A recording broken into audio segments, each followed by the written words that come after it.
আমার নাম হচ্ছে বিকদর মাহাতো, আর দুর্গাপুর থেকে এসে। প্রথমে আবার পেটে গ্যাস আর ছাতির উপরগুলো ব্যথা ব্যথা লাগতো, আর ঘাড়ের পিছনটাতে কখনো ব্যথা হতো, কখনো কোমরটাতে ব্যথা হতো, এক জায়গাতে ব্যথাটা থাকতো না। আমি দুর্গাপুরে দেখালাম, মানে গ্যাস্ট্রোলজি, তখনও ওষুধ যতদিন খেলাম একটুখানি ঠিক ছিল। তখন ডিসিশন নিলাম যে তাহলে বাইরে গিয়ে আমি দেখাই। হসপিটাল ব্যাঙ্গালোর গেলাম, ওখানে আবার টেস্ট হলো, ওটা biopsy test, blood test.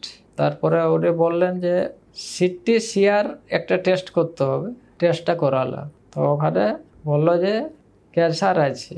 Contact করছিলাম যে চিকিৎসা পদ্ধতিটা কি, কিভাবে হবে, মানে জানার জন্য আমি কন্ট্যাক্ট করেছিলাম। তখন আমার একটু ভালো লাগলো মনটাতে, তার জন্য আমি এখন ট্রিটমেন্ট করাবার জন্য এসেছি। এটা মাঝে মাঝে আমি ড্রিঙ্ক করতাম আগে, ওই জন্যই আয়ুর্বেদের উপরে ভরসা করে আসা।